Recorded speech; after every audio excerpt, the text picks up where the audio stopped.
Good morning mga bebe! For today's episode, samahan nyo kami mag-apple picking at Coverstern Orchard located at Brandon, South Dakota. Near Sioux Falls lang din siya, less than 20 minutes drive from our place. Of course, this is a late upload, kaya bago matapos ang fall, this is a requirement. Anyways, this is our first time picking apples kasi wala namang ganito sa Pinas, di ba? Kasama namin si Tita Helen na meet naming Filipina here and eventually from the town na birthplace ko rin. And also Uncle Tom. May store din sila dito na pwedeng bumili ng different products like apple cider, honey, and more. So, galila! So, lahat ng kinakain naming apple is for free. Kung ano yung nasa basket, yun lang ang babayaran. Walang entrance fee. Kaya kung gutom ka, pwede kang tumambay dito. Oh, good job.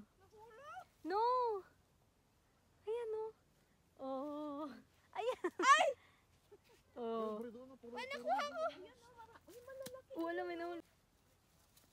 Oh, good job.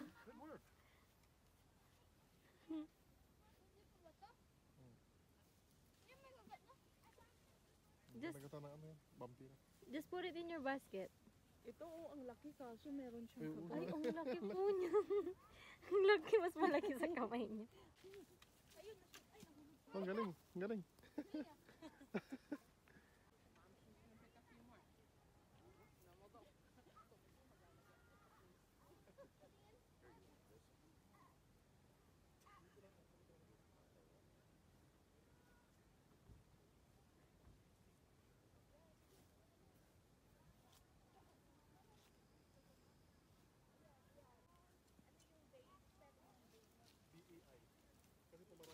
Good work. It's good. Good job.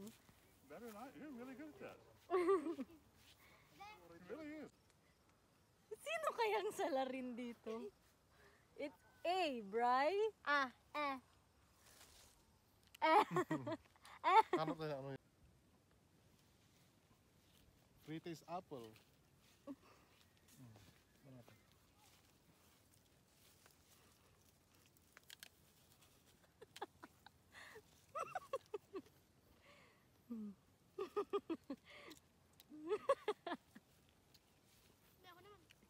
Oh. Sinong salarin dyan? Free taste. Ay, pumula.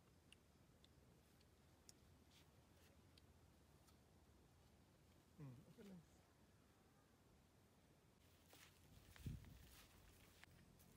Uy.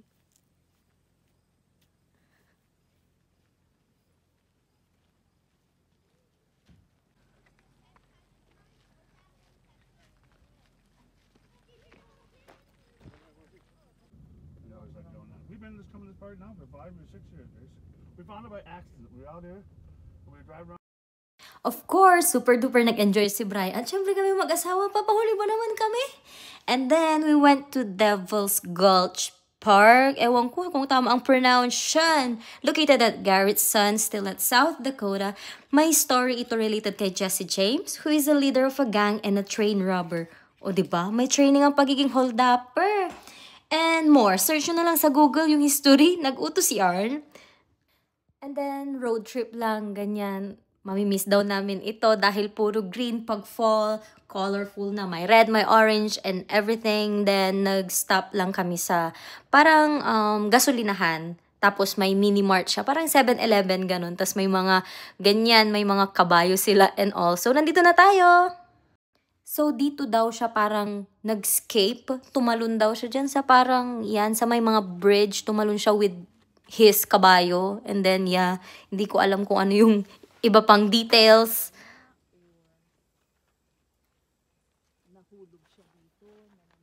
50 years ago, the gap wasn't as wide back then. It's kind of crumbled down. But still, he probably almost should. Ay, oo, dyan kasi may bridge. Hindi ka na. Oh, dito. Oh, tingin ka na dito. Okay na, dyan na. Tingnan na. Hindi ako mamamatay. Ganun yung kamay. Ito, tingin ka dito. Kay Daddy. Okay, both of you get down there now. I'll get a picture of you. Alam nyo ba, nung habang nandoon kami, na-imagine ko yung nasa community duty kami dahil doon sa hanging bridge.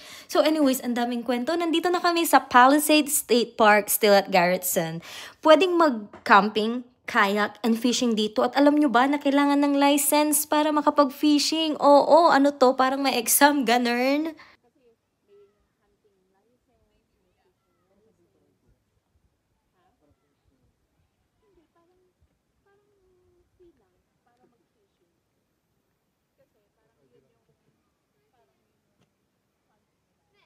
Okay. The rock stacked up like that. Oh, that is. Called That's why they call. the water. If something's falling, that hurts. I don't know. Probably not too deep. It's just kind of dry. See how tiny birds? And we're back at Sioux Falls, South Dakota. Nasa Arc of Dreams tayo. Located ito sa downtown. This was built last 2018 to 2019. Pero yung design 2014. O, diba? Parang si Kuya Kim. Of course, may meaning ito, which represent the journey of everyone's dream. At some point, it requires a leap of faith to make it reality. So, yun lang muna. Love you, Mama Chup Chup.